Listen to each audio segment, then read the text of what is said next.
Assalamualaikum warahmatullahi wabarakatuh. Perkenalkan, nama saya Elvi Ridho Hidayati dari kelas GMIB. Pada presentasi kali ini, saya akan menjelaskan mengenai pengelolaan kelas. Langsung saja, yang pertama yaitu pengertian pengelolaan kelas. Ada beberapa definisi tentang pengelolaan kelas yang dikemukakan oleh beberapa pakar. Yang pertama yaitu Wilford A. Weber yang mengatakan bahwa pengelolaan kelas merupakan sekumpulan perilaku kompleks yang digunakan oleh guru untuk menciptakan dan memelihara kondisi kelas sehingga peserta didik dapat mencapai tujuan pembelajaran yang efisien. Yang kedua yaitu ada Sudirman yang mengatakan bahwa pengelolaan kelas adalah upaya dalam mendayagunakan potensi kelas. Yang ketiga ada Hadari Nawawi yang mengatakan bahwa pengelolaan kelas diartikan sebagai kemampuan guru atau wali kelas dalam mendayagunakan potensi kelas berupa pemberian kesempatan yang seluas-luasnya pada setiap personal. Yang keempat yaitu ada Saiful Bahri Jamarah yang mengatakan bahwa pengelolaan kelas adalah keterampilan guru untuk menciptakan dan memelihara kondisi belajar yang optimal dan mengembalikannya bila terjadi gangguan dalam proses pembelajaran. Yang kelima ada Burhanuddin yang mengatakan bahwa pengelolaan kelas merupakan proses upaya yang dilakukan guru untuk menciptakan dan memelihara kondisi yang kondusif dan optimal. Yang keenam ada Suyanto yang mengatakan bahwa pengelolaan kelas adalah upaya yang dilakukan guru untuk mengondisikan kelas dengan mengoptimalkan dari berbagai sumber yang ditunjukkan agar proses belajar mengajar dapat berjalan sesuai dengan perencanaan dan tujuan yang ingin dicapai.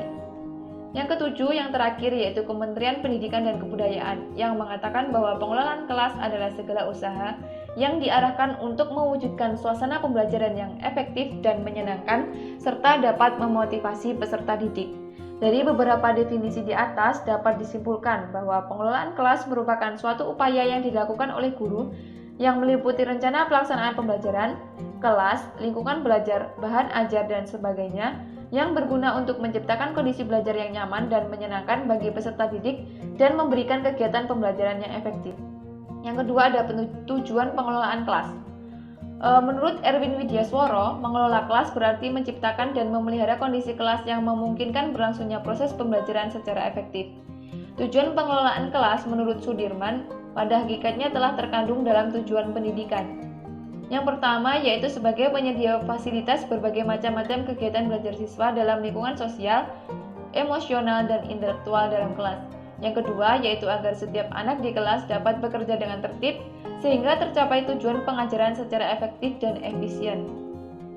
Menurut Ahmad, pengelolaan kelas memiliki beberapa tujuan, yaitu yang pertama, mewujudkan situasi dan kondisi kelas baik sebagai lingkungan belajar maupun kelompok belajar untuk mengembangkan kemampuan peserta didik secara maksimal. Yang kedua yaitu menghilangkan berbagai hambatan yang dapat menghalangi terwujudnya interaksi pembelajaran. Yang ketiga yaitu menyediakan dan mengatur fasilitas serta perabot belajar yang mendukung kegiatan belajar. Yang keempat, membina dan membimbing sesuai latar belakang sosial, ekonomi, budaya, serta sifat-sifat individu. Yang ketiga yaitu prinsip-prinsip pengelolaan kelas. Ada dua, yaitu ada faktor internal dan faktor eksternal. Faktor internal yaitu berhubungan dengan masalah emosi, pikiran, dan perilaku kepribadian anak serta psikologis.